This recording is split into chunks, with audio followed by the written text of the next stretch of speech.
If you run a video production business, you know that your behind-the-scenes content is your marketing. But taking a camera like the A7 IV just to shoot some quick vertical content for stories or posting is not always the best, which is why we have here the Insta360 Luna Ultra.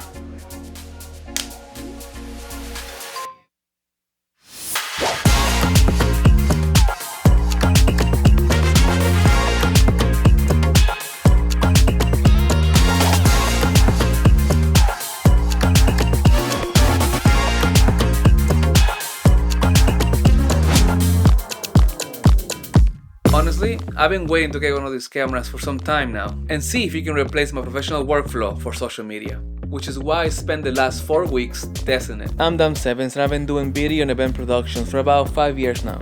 I started my own production company, DWI Creations, and if you see my Instagram, you know I have a strict rule for myself.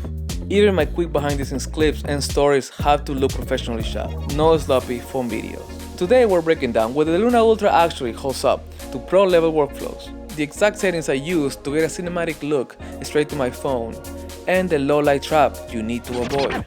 Alright, so we know how impressive the camera quality is, but in good lighting, the auto ISO gets aggressive in some situations. Now there were some updates that made it better, but if you want pro results, you gotta take control. Manually log your temperature based on your location, so your white balance isn't constantly shifting. Manually set your ISO so the camera doesn't overcompensate and introduce digital noise. You might experience a lag when detaching the screen, but it's not too bad. Keep in mind that while you're making those changes and something happens and you want to capture it, it won't allow you to press the button to record instantly. But it's not a deal breaker once you get used to it.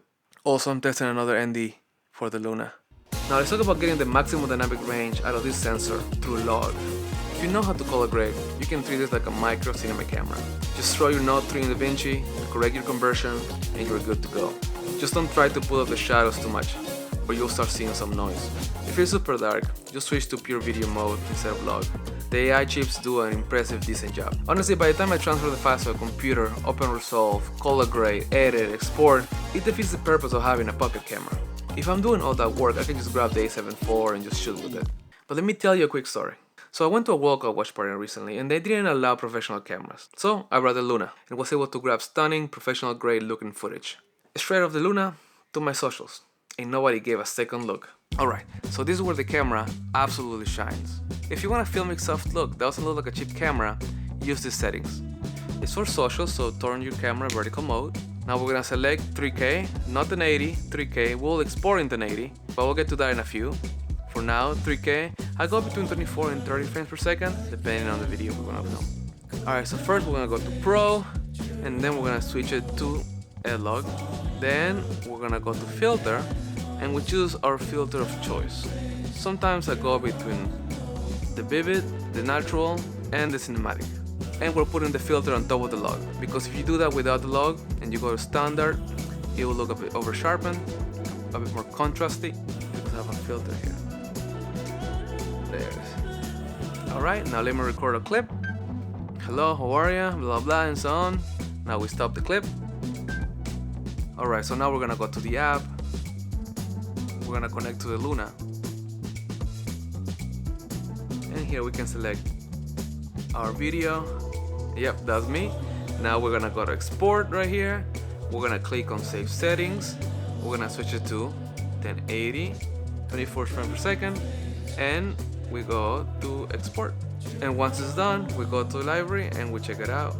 As you can see, horrible lighting for the Luna, but very good lighting for the A7 IV. You can't really compare the sensors, but you can get away with it in some situations. Alright, well thank you for watching. I gotta edit some other stuff. I'll see if I can make another video. Also, just pre-order the FX5, so let me know if you want to see a video about it. That should be fun.